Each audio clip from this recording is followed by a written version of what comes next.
Aracaju, cidade notável, considerada mais de uma vez como capital da qualidade de vida e que se autoproclama como cidade planejada.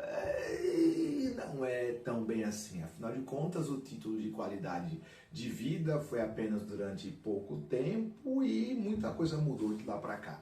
De todo modo, se você quer saber mais sobre a sua cidade, sobre o seu estado ou sobre cultura geral, se inscreve no canal Mais História com o Professor Paulo Teles, porque aqui nesse canal, além de nós fornecermos uma melhor compreensão do mundo e uma série de repertórios que vão te ajudar a entender, a discutir, a dialogar sobre as dinâmicas, as transformações dos processos históricos, nós também oferecemos as melhores resoluções de questões sobre as provas de vestibulares para você que está se preparando para o Enem. Pois bem, se inscreve no canal, curte, compartilha que vai te ajudar bastante e se você quiser e puder, é claro, nos ajudar com qualquer valor que seja para remunerar melhor a nossa equipe e aprimorar os nossos materiais, basta acessar esse QR Code que vai nos ajudar muito. Mas sem enrolações, vamos falar de Aracaju.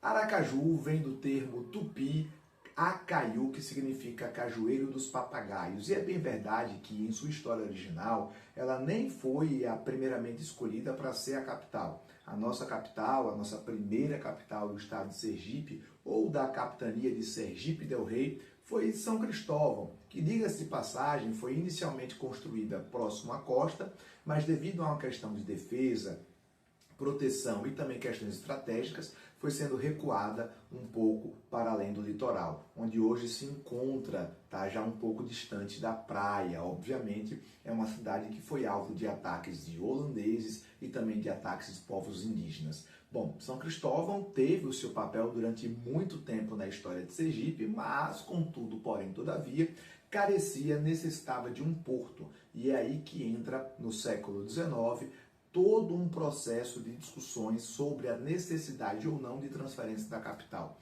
A partir daí, um indivíduo chamado João Comes de Melo, também conhecido como Barão de Maruim, que era latifundiário e que era produtor de cana-de-açúcar, via na necessidade de uma nova capital também a necessidade de um porto que pudesse ali, obviamente, escoar a produção de açúcar para não ficar tão dependente de Salvador.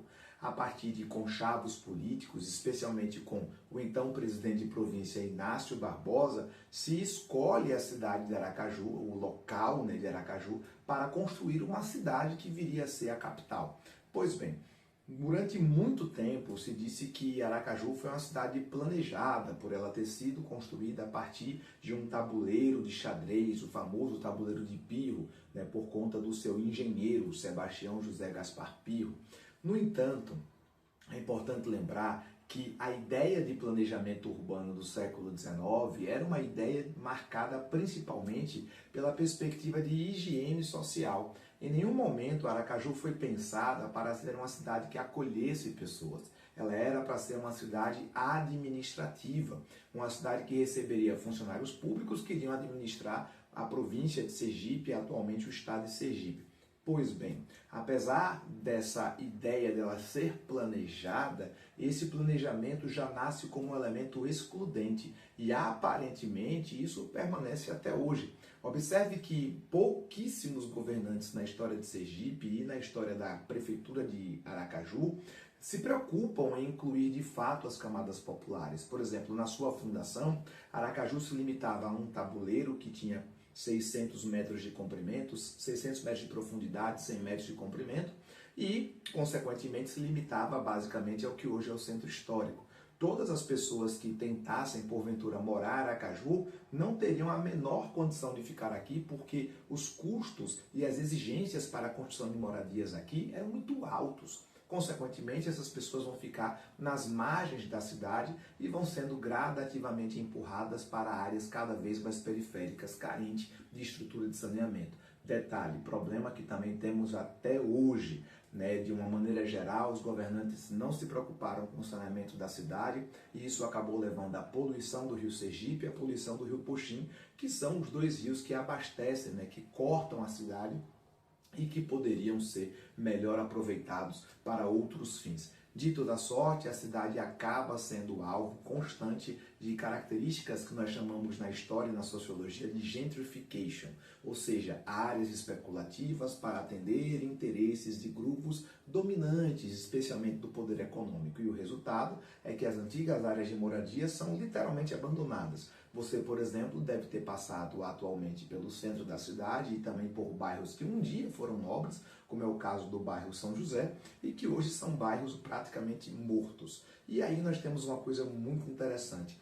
A cidade de Aracaju foi uma cidade literalmente construída em cima do mangue. E tudo bem, nós tivemos um desafio de engenharia e de arquitetura para drenar esse mangue e construir a cidade em cima dele. Mas isso foi uma coisa que foi feita no século XIX.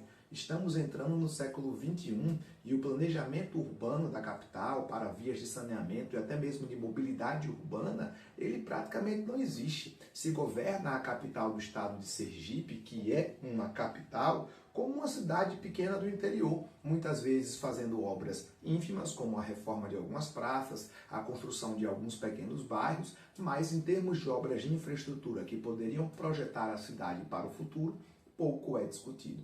De toda sorte, parece que há um grande passado pela frente de Aracaju e parece que, infelizmente, ainda prevalecem aqui grupos que dominam a cidade já há várias décadas e que, enquanto o interesse dele for preservado, não pouco importa ou nada importa os interesses das camadas populares. Pois bem, lá no século XIX, o Barão de Maruim, junto com o presidente de província Inácio Barbosa, construíram uma cidade que atendia aos interesses da classe dominante do Vale do Cotinguiba. Fizeram um porto, mas esse porto também não resolveu muita coisa. Estamos em pleno século XXI. O que é que a nossa classe dominante está pensando para si? Pois bem, é uma pergunta que você deve começar a se questionar. Afinal de contas, parece que em termos de mobilidade, iluminação, áreas de investimento, setores de lazer e principalmente a tão propagandeada qualidade de vida que Aracaju diz ter, parece que ficou para trás. Pois bem, a gente discute isso no próximo vídeo. Valeu, galera!